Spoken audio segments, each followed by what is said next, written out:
पिछली क्लास में हमने जाना कि प्रेजेंट के अंतर्गत आने वाले जितने भी वाक्य हैं उसको कैसे बनाया जाता है।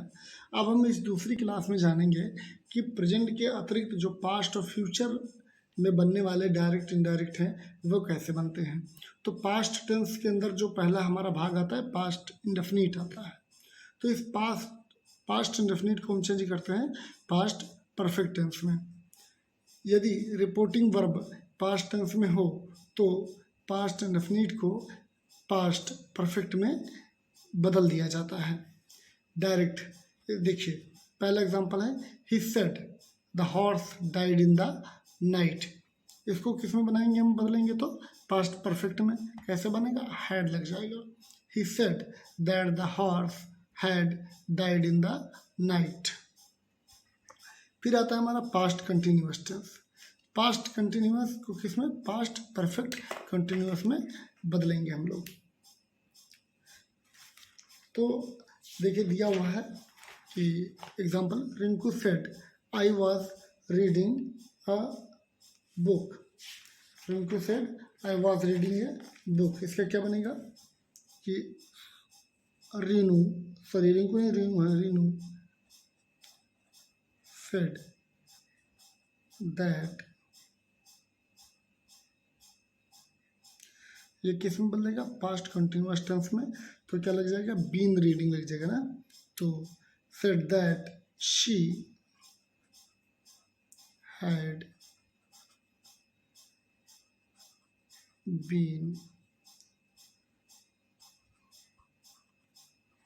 Reading a novel. नॉवेल कर देंगे या बुक कर देंगे। ठीक, अब आगे बढ़ते हैं। तो हम लोग पढ़ेंगे पास्ट। ये तुम्हारा पास्ट परफेक्ट हुआ और क्या था, पास्ट इंडेफिनिट और पास्ट कंटिन्यूअस किस में बदलते हैं। तो पास्ट इंडेफिनिट हमारा बदलता है पास्ट परफेक्ट में, पास्ट कंटिन्यूअस हमारा बदलता है पास्ट परफेक्ट कंटिन्यूअस में। अब पास्ट परफेक्ट में और पास्ट परफेक्ट कंटिन्यूअस में जो डायरेक्ट स्पीच होते हैं ये नो चेंज होते हैं, इसके अंदर कोई बदलाव नहीं होता। ये जैसे रहते हैं वैसे कि वैसे ही उतार दिए जाते हैं। जैसे हमारा पहले देखिएगा डायरेक्ट स्पीच, देखिएगा आप, डायरेक्ट है ये, तो इसको हम किस में बदलेंगे, indirect.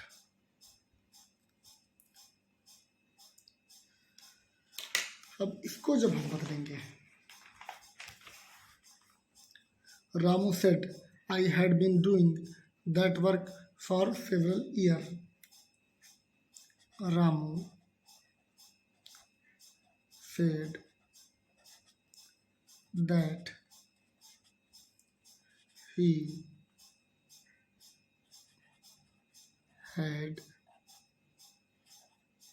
been doing that work for several years। एक बदलाव हुआ, केवल इन्वर्टेड कामा हटा, साथ में इसको जो सब्जेक्ट के अनुसार आई की जगह ही हो गया। फिर हम चलेंगे फ्यूचर टेंस में। फ्यूचर टेंस में कोई खास बदलाव नहीं होता। इसके अंदर ये होता है कि विल या शैल को हम बदलते हैं वुड या शुड में। तो जैसे कि दिया हुआ एग्जांपल हमारा देखिए, I said I shall do the work. तो इसका बनेगा indirect, I said that I should do the work. फिर ऐसे ही जितने भी इसके जो है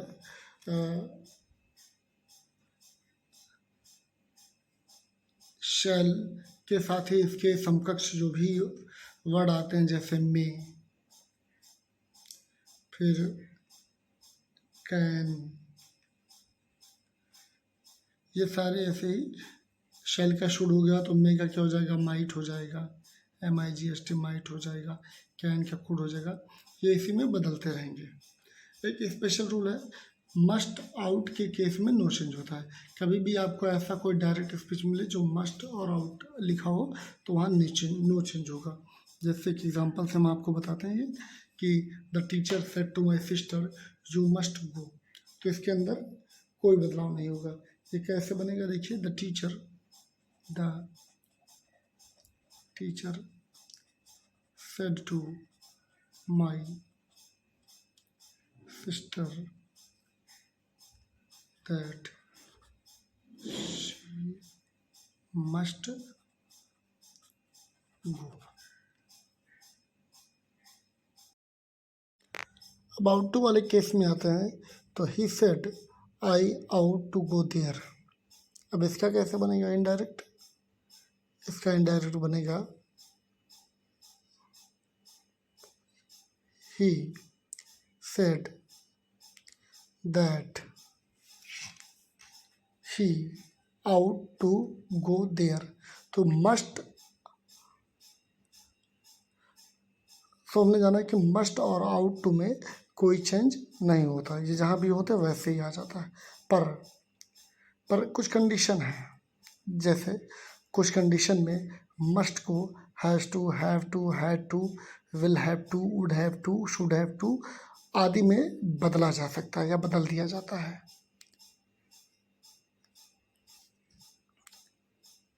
जैसे he said I must wash my clothes daily, अब ये चेंज होगा। यहाँ पर देखिए मस्ट है, he said that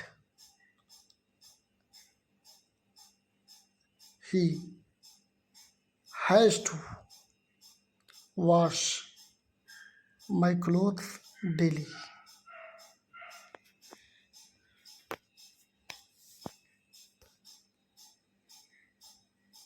my clothes daily.